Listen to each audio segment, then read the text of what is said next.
टोहाना में विधायक देवेंद्र बबली और किसानों के बीच में विवाद खत्म नहीं हो रहा। संयुक्त किसान मोर्चा के नेता शनिवार को सुबह 11 बजे के बाद टोहाना में गिरफ्तारियां देने पहुंचे। इसको लेकर के पुलिस प्रशासन भी पूरे तौर पर मुस्तैद रहा।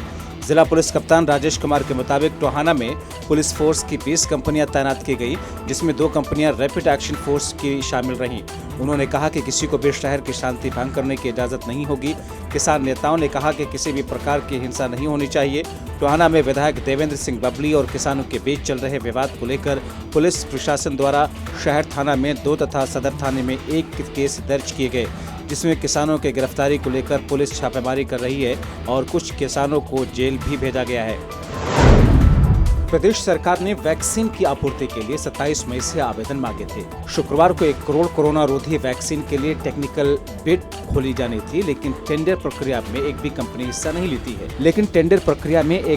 ने हिस्सा नहीं लिया। इस बारे में निगम के टेंडरिंग के डीजीएम डॉक्टर नवजोत सिंह के मुताबिक दोबारा से निविदा जारी करने का प्रस्ताव सरकार के पास भेजा है। स्वास्थ्य मंत्री अनिल विज ने भी दोबारा से निविदा जारी करने के संकेत दिए। सरकार ने 27 मई को कोरोना रोधी टीके का आपूर्ति के लिए वैश्विक निविदा जारी की थी, लेकिन अब हरियाणा सरकार की उम्मीदों को तगड़ा झटका लगा है। दरअसल 1 करोड़ कोरोना रोधी टीका उपलब्ध कराने के लिए जारी वैश्विक निविदा में किसी देशी और विदेशी कंपनी ने रुचि नहीं दिखाई। खबर जींद से, जहां कोरोना वैक्सीन लगने के बाद में 19 साल की एक लड़की की मौत हो गई। लड़की ने 2 दिन पहले ही कोविशील्ड का इंजेक्शन लगवाया था और इसके बाद घर में पहुंचने से पहले ही वापस अस्पताल में भर्ती कराने की नौबत आ गई। बात यहां भी नहीं बनी और आनन फानन उसे पीजीआईएमएस रोहतक रेफर कर दिया गया। वहां पर उपचार के दौरान उसकी सांसें थम गई।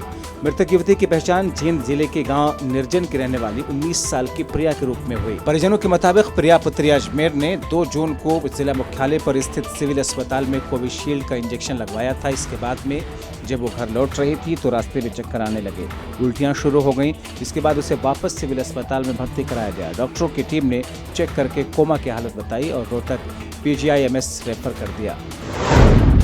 इंद्री क्षेत्र के किसानों ने विधायक राजकुमार कश्यप के इंद्री आवास पर कृषि कानूनों की प्रतियां फूंकी और सरकार के खिलाफ नारेबाजी की। इसके पूर्व कई दर्जन किसान स्थानीय विश्राम गृह में इकट्ठा हुए और सरकार के खिलाफ नारेबाजी की। किसान नेता रामपाल चाहल ने कहा कि जब तक सरकार काले कानूनों को वापस नहीं लेती तब तक किसान आंदोलन समाप्त नहीं होगा। इसके बाद किसान विधायक निवास की ओर रवाना हुए और बिजली बिल 2020 और कृषि कानूनों की प्रतियां जलाई।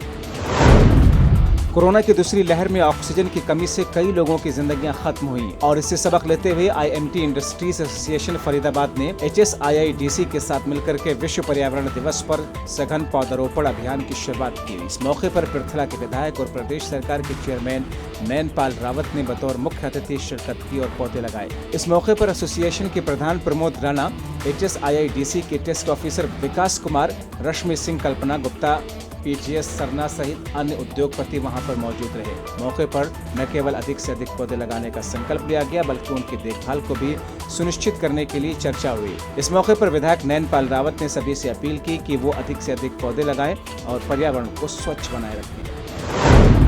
तौर पर पहले तो मैं जो पर्यावरण दिवस है उसकी प्रदेश के सभी वासियों को, कट्टावासियों को, देशवासियों को ढेर सारी बधाई देता हूँ।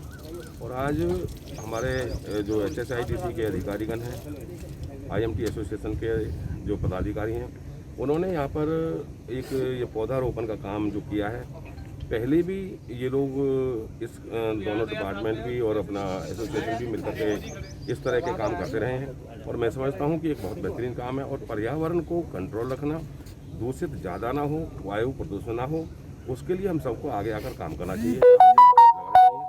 क्योंकि जैसे जैसे इंफ्रास्ट्रक्चर बढ़ा है तो पेड़ काट दिए गए हैं और वैसे भी सरकार ने भी कानून बना दिया है कि अगर कोई व्यवस्था बनाई जाती है या कोई इंफ्रास्ट्रक्चर खड़ा किया जाता है, सड़क, रोड या कुछ भी बनाया जाता है, तो उसके 75% जो पौधे हैं वो पौधे उन्हें सर्वाइव करने पड़ेंगे, वो पौधे उनको लगाने पड़ेंगे ताकि पर्यावरण को कंट्रोल रखा जा सके, वायु प्रदूषण को रोका जा सके। तो मैं समझता हूँ कि आने वाली पीढ़ी के लिए हम लोगों को ज़्यादा से ज़्यादा पेड़ लगाकर और अन्य प्रकार के भी प्रदूषण हमें नहीं फैलाना चाहिए और इसलिए आज हमें इसमें IMT में आए।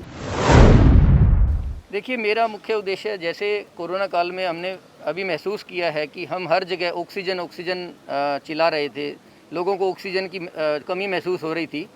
तो इस संदर्भ में मैंने जब यहाँ पे आके देखा तो जैसे हम जितने भी हम यहाँ पे कंक्रीट की बिल्डिंग्स बना रहे हैं, तो मेरा टारगेट ये था कि यहाँ पे कंक्रीट की बिल्डिंग के साथ हम उतने ही पेड़ भी लगाए जाएं।